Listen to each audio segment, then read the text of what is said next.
Good morning students. कल हम लोगों ने संधि के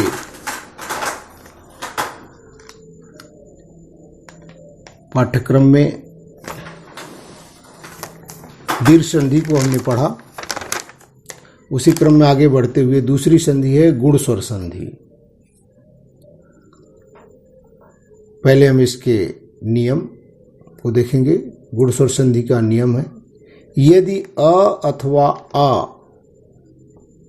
के पश्चात लघु, ह्रस्व जिसे कहते हैं लघु माने छोटा, या दीर्घ ई उ री या री आए तो दोनों मिलकर क्रमशः ए, ओ, अर तथा अल हो जाते हैं।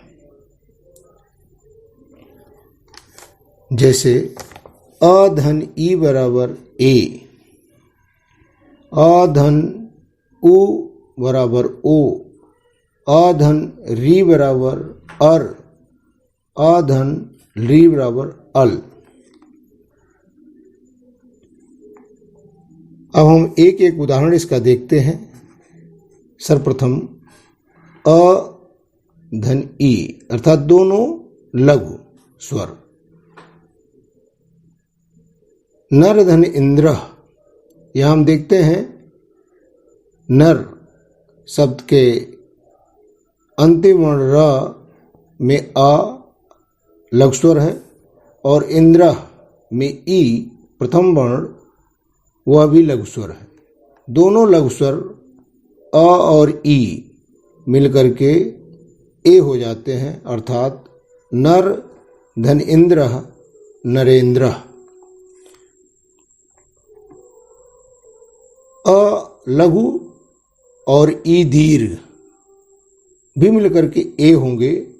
जैसे सुर धन ईशः, यहाँ सुर के अंतिम वर्ण र में लघु अ है और ई ईशा का प्रथम स्वर ई दीर्घ है और दोनों मिलकर के अ और ई दीर्घ मिलकर ए हो जाते हैं, तो सुर धन ईशः सुरेशः।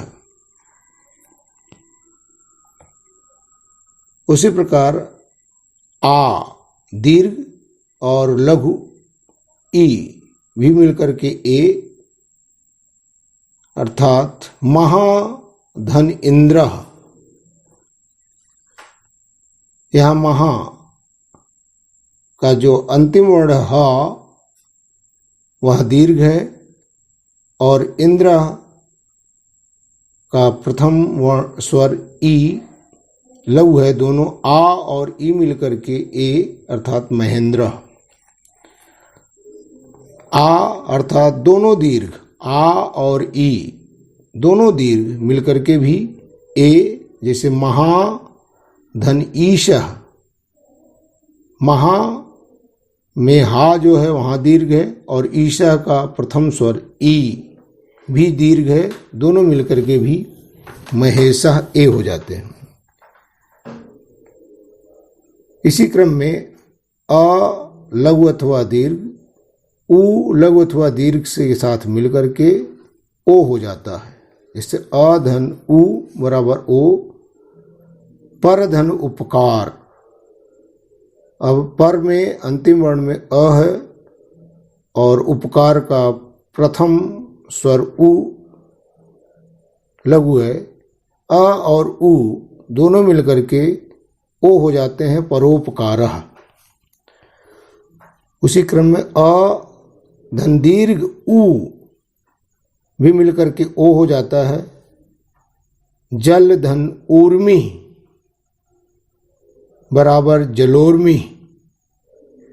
आ दीर्घ और लघु उ भी मिलकर के ओ, जैसे महा धन उदय महोदय, और दोनों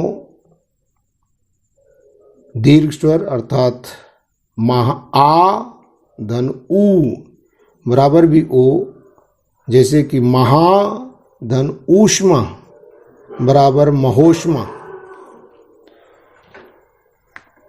इसी क्रम में अ धन री अर्थात अ या आ के बाद पश्चात री आवे तो दोनों मिलकर के अर हो जाते हैं। जैसे देव धन ऋषि, तो देव के शब्द के अंतिम वर्ण व में आ स्वर लघु और ऋषि का प्रथम री स्वर अ और री मिलकर के अर, तो देव धन ऋषि बराबर देवर्षि। उसी प्रकार से आ दीर्घ और री मिलकर के भी अर अर्थात महाधन ऋषि बराबर महर्षि, और अधन री मिलकर के अल हो जाता है। इसका एक ही उदाहरण है तव धन ऋकार बराबर तवल्लकार।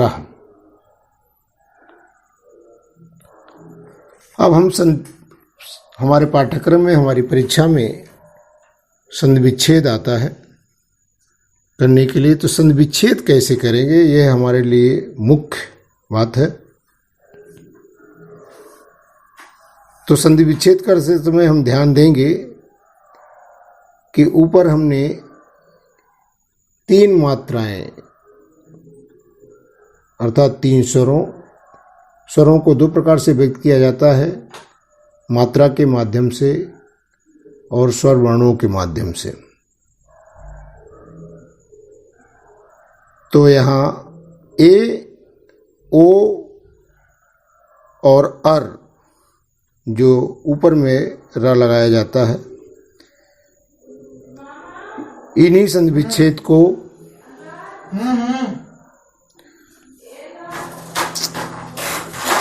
हम पढ़ेंगे।